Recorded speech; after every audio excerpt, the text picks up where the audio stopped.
جہاں تک نہ پہنچی ہو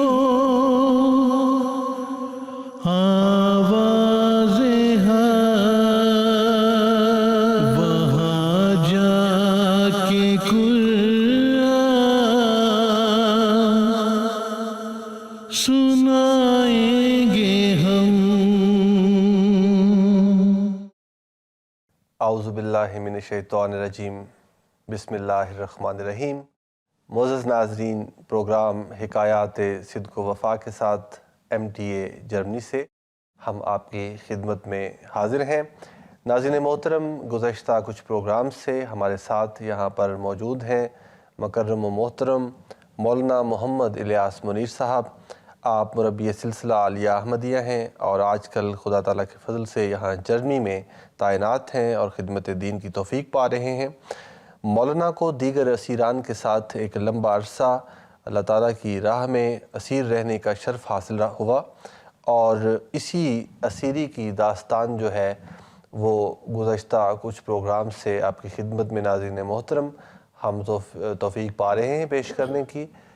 پروگرام میں گفتگو کے سلسلے کو آگے بڑھانے سے قبل مناسب معلوم ہوتا ہے کہ پچھلے پروگرام کی چند جھلکیاں آپ کی خدمت میں پیش کی جائیں۔ آئیے دیکھتے ہیں۔ مطلب ہے کہ رہائی ہوتی ہے، اور پھر ہماری رہائی جو ہے وہ تو ایک غیر معمولی چیز تھی۔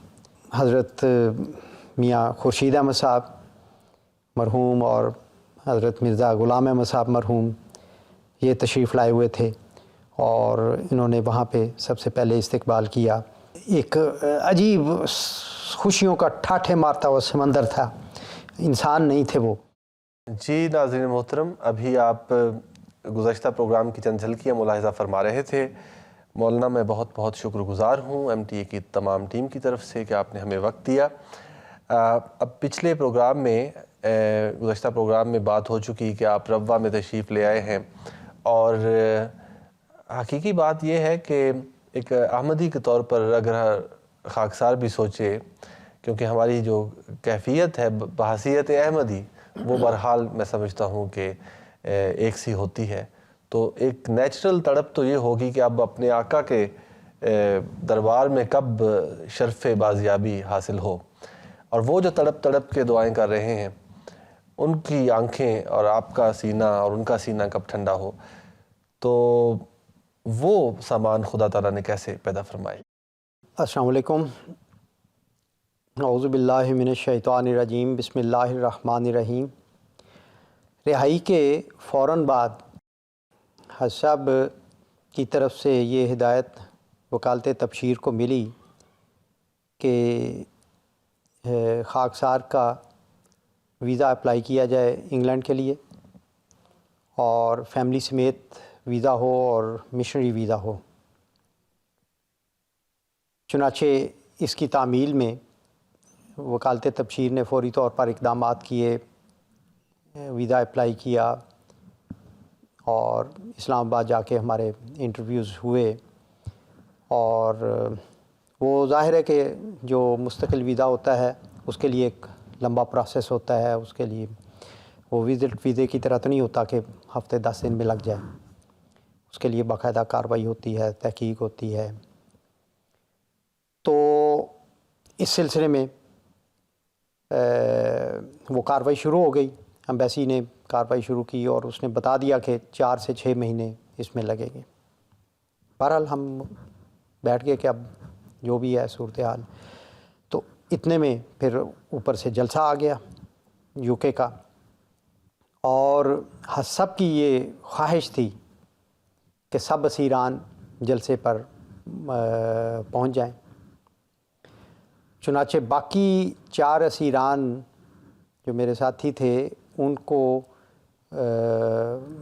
انگلینڈ کی ایمبیسی نے وزٹ ویزا دے دیا، اور وہ اڑ کے پہنچ گئے، اور میں چونکہ وہ ویزا اپلائی کر چکا تھا اس لیے اس کو تبدیل نہیں تھے کر سکتے، اور جلسے کا دن آ گیا، اور سب کی یہی تڑپ تھی کہ کسی طرح میں بھی پہنچ جاؤں، اور سب سے بڑھ کر حضور کی، جیسا کہ حضور نے اس جلسے میں یہ بیان بھی فرمایا کہ ہماری کوشش تھی، ہمیں امید تھی کہ آج تک پہنچ جائیں گے، ابھی نہیں پہنچ سکا. تو بہرحال پھر اس موقع پر باقی چاروں اسیران کو حضور نے جلسے کے آخری دن سینے سے لگایا اور ان کو مبارکباد دی اور ان کو دعائیں دیں. ایک وہ سارا ماحول ایک زبردست ماحول ہے جس میں کملہ بے بس نے بھی نظم پڑھی ہوئی ہے تاریخی، جس کے ساتھ حضور بھی بڑے محظوظ ہو کر جھوم جھوم کر وہ نظم گا رہے ہیں پنجابی کی.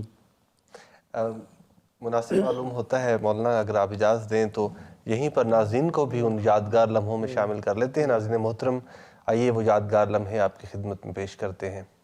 کہ میں تمام عالمگیر دنیا کی جماعت کی طرف سے آج ان کو آپ کی آنکھوں کے سامنے سینے سے لگاؤں گا، اس کے بعد ہم اجتماعی دعا کریں گے.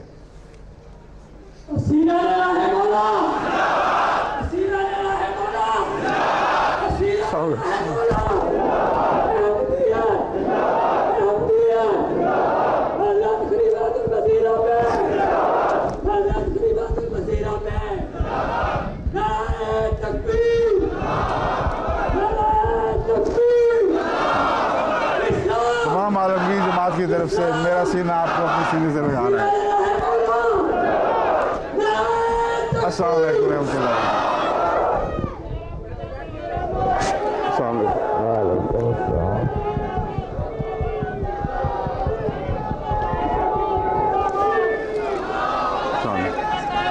السلام علیکم.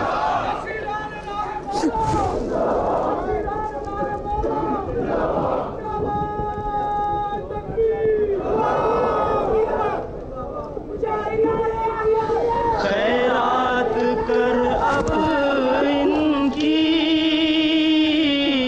رہائی میرے آقا، خیرات کر اب ان کی رہائی میرے آقا،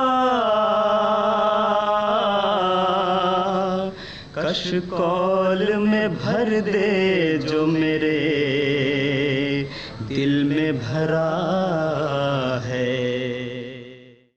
جی ناظرین محترم، اگر مخالفین احمدیت کو یہ معلوم ہو کہ یہ اعزاز جو ابھی آپ نے دیکھا، یہ پانے کے لیے ایک احمدی ایک دفعہ تو کیا 1000 مرتبہ اپنی زندگی جیلوں کے حوالے کرنے اور وہاں گزارنے کے لیے تیار ہے، بلکہ اس کو قربان ہی کر دینے کے لیے تیار ہے، تو وہ یہ زحمت نہ ہی فرمایا کریں کہ ہمیں قید و بند کی صعوبتوں میں ڈالا جائے.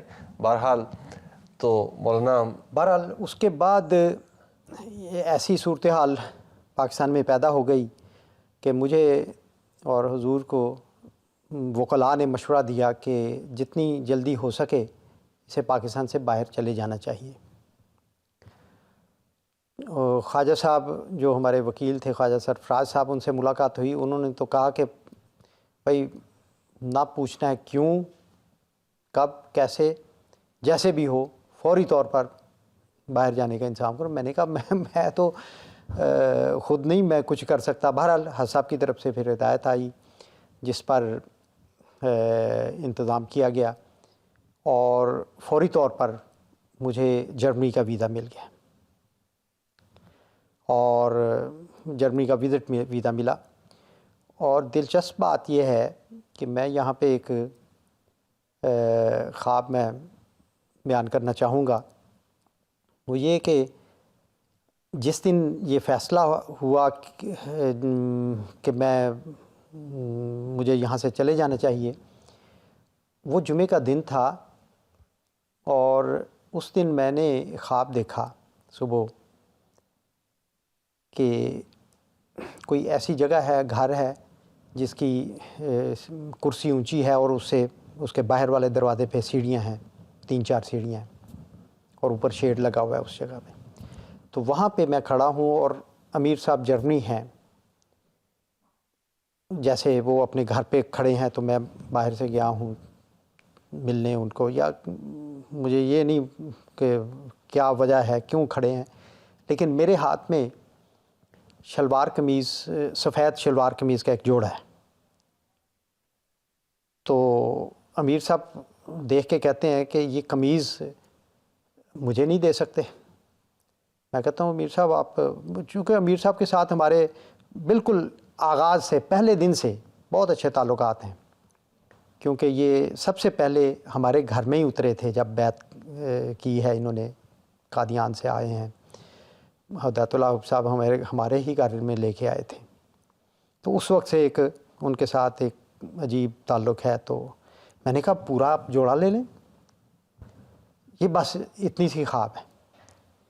اس دن جمعے کا دن تھا، تو جمعے کے بعد محترم استاذ المحترم میر محمود احمد صاحب مجھے مل جاتے ہیں. سائیکل پہ واپس جا رہے تھے تو میں نے جلدی سے میر صاحب کو خواب سنایا. میں نے کہا یہ خواب ہے، تمہاری جرمنی میں اپائنٹمنٹ ہو جائے گی. جلدی سے میر صاحب نے یہ کہا. میں نے کہا وہ تو انگلینڈ میں ہوئی ہے. صاحب نے بولا تبدیل بھی ہو سکتی ہے کہا، اور سائیکل پہ پیڈل مارا اور میر صاحب چلے گئے. اور اسی روز مجھے حکم ہوا کہ آپ روا سے باہر چلے جائیں، اور پھر وہاں سے بہرحال مجھے مل گیا جرمنی کا ویزا. اس وقت کوئی تصور تک نہیں تھا کہ میں نے جرمنی آنا ہے. دور دور تک کسی خانے میں یہ خیال نہیں تھا. صرف میر محمود احمد صاحب نے پہلی دفعہ اس وقت مجھے اس کی تعبیر بتائی، لیکن مجھے نہیں تھی سمجھ آئی کہ یہ کیسے ممکن ہوگا، کیونکہ صاحب کا ارشاد وہ تھا. خیر، تو یہاں پہ محترم شیخ مجیب الرحمان صاحب کے ایک دوست تھے، ان کے ذریعے سے ویزا لگ گیا جرمن ایمبیسی میں، اور 2 اکتوبر کو میں یہاں پہنچ جاتا ہوں. خدا تعالیٰ کی تقدیر تھی کہ وہ انگلینڈ کی بجائے مجھے جرمنی لانا چاہتی تھی. کیا تھا اس میں، کیا حکمت ہے، ابھی تک مجھے نہیں معلوم. تو یہاں سے پھر حضور سے آپ کی پہلی ملاقات کب ہوتی ہے؟ ہاں جی، تو بہرحال میں یہاں پہ آ گیا تھا 2 اکتوبر کو. تو اس کے بعد پھر یہ کوششیں ہوتی رہیں. تو ہر کوشش یو کے کا ویزا لگنے کی ممکن نہ ہو سکی.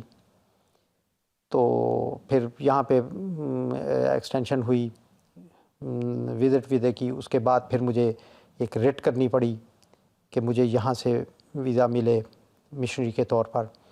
وہ یہاں سے مل نہیں سکتا. بہرحال وہ لمبا پروسیس چلا. تو اسی دوران مئی 1995 میں حج صاحب تشریف لاتے ہیں خدام الانبیاء جرمنی کے اجتماع کے لیے. تو اس دن پھر حج صاحب کے ساتھ پہلی ملاقات ہوئی ہے دفتر کے اندر، اور وہ ایک لمبے معانقے کے ساتھ شروع ہوئی، اور پھر تفصیل کے ساتھ وہاں پہ گفتگو ہوئی، باتیں ہوئیں. اور بعد میں خدا تعالیٰ کے فضل سے آپ کو انگلینڈ بھی تشریف لے گئے آپ؟ ہاں جی، اس کے بعد پھر ایک لمبا پروسیس چلا ہے. میرے ویزے کی ایک فائٹ ہوئی ہے کہ مجھے یہاں رہتے ہوئے مجھے ویزا دیا جائے جرمنی کا بطور مشنری. تو اس کے قریباً 1.5 سال کا عرصہ لگا، اور جولائی 1996 میں مجھے ویزا ملا ہے جرمنی کا. تب تک میں یہاں کا سٹک ہو کے رہ گیا. میرے پاس ڈولڈنگ تھی، ایک عارضی ویزا ہوتا ہے، وہ صرف میں ہیسن صوبے میں رہ سکتا تھا. وہ اتنا عرصہ وہ میرے لیے پابندی تھی. تو وہ جب پھر جولائی 1996 میں مجھے ویزا ملا تو وہ پورے جرمنی کے لیے تھا، ریزیڈنس ویزا تھا، اور اس پر پھر میں انگلینڈ کے لیے اپلائی کر سکتا تھا. بہرحال یہ جماعت کی برکت تھی. جماعتی میں خط لے کر گیا ایمبیسی میں. یہ بڑا ایک دلچسپ واقعہ ہے کس طرح 2-3 دن کے اندر اندر میرے 3-4 ویزے لگے ہیں. کیونکہ میں جرمنی کا ویزا لینے کے لیے مجھے انہوں نے کہا تمہیں ملک سے باہر جانا پڑے گا کہیں. تو وہ قریب ترین تھی ایمبیسی اسٹراسبرگ میں جرمنی کی. تو وہاں گئے، وہاں سے ویزا لے کے جرمنی میں انٹر ہوئے. پھر جرمنی سے اس کو مستقل کروایا، آئین رائزے تھا. تو پھر اگلے دن انگلینڈ کی کونسلیٹ میں گئے ڈسلڈورف میں، اور وہاں سے انگلینڈ کا ویزا ملا. ایک ہی دن میں اللہ کے فضل سے مل گیا، اور راتوں رات سفر کر کے اگلے دن صبح فجر سے پہلے ہم مسجد فضل لندن پہنچ گئے تھے۔ ماشاءاللہ۔ اور کیوں نہ ہوتا ہمارے امام کی حضرت خلیفۃ المسیح رابع رحمہ اللہ تعالیٰ کی یہ بہت بڑی خواہش تھی، اور ناظرین محترم جب مولانا وہاں پر پہنچے تو حضور نے، کیونکہ حضور کے دل میں تھا کہ تمام اسیران کو یہ وہیں پر انگلینڈ میں دکھائے گئے بقول حضور کے ہی، تو حضور نے پھر وہاں پر دوبارہ اللہ تعالیٰ کے فضل سے اس خادم احمدیت کو، کہ جنہوں نے خدا تعالیٰ کی خاطر یہ قید و بند کی صعوبتیں برداشت کی تھیں، لیکن اس بات کی اتنی قدر تھی ہمارے پیارے امام کے دل میں کہ انہوں نے وہاں پر دوبارہ شرف معانقہ بخشا، جو ہم آپ کی خدمت میں پیش کرتے ہیں۔ آج سارا زمانہ دیکھ رہا ہے کہ اللہ کی وہ بات پوری ہوئی۔ سینے سے لگا لینے کی حسرت نہیں مٹتی، سینے سے لگا لینے کی حسرت نہیں مٹتی، پہلو میں بٹھانے کی تڑپ حد سے سوا ہے۔ جی معزز ناظرین، یہ سعادت بازور بازو نیست، یہ محبت تو نصیبوں سے ملا کرتی ہے۔ اللہ تعالیٰ کے فضل سے مولانا بہت بہت شکریہ اس تمام داستان اسیری کو اس مختصر وقت میں ہمارے ناظرین کی خدمت میں جس طرح آپ نے پیش فرمایا ہے۔ اللہ تعالیٰ اس قربانی کو قبول فرمائے، اللہ تعالیٰ آپ کی عمر اور صحت میں برکت رکھے۔ اور آخر میں آپ سے درخواست کرنا چاہتا ہوں کہ ہمارے موجودہ امام سیدنا حضرت خلیفۃ المسیح الخامس ایدہ اللہ تعالیٰ بنصرہ العزیز نے جو آپ کو کتاب کے لیے، حکایات دارالرسن کتاب کے لیے جو ارشاد گرامی عطا فرمایا، وہ ناظرین کے ساتھ بانٹیں، اور اس پہ ہم اس پروگرام کا انشاءاللہ اختتام کریں گے۔ اگر اجازت ہو تو خط پڑھ کے سنا دیا جائے۔ جی بسم اللہ۔ یہ جن دوستوں نے کتاب پڑھی ہوگی اس میں ان کو معلوم ہوگا کہ کتاب کے آغاز میں حضرت صاحب نے عذرائے شفقت میری درخواست منظور فرمائی، اور حضور نے یہ خط لکھا، اور اس کا نچوڑ یہ ہے: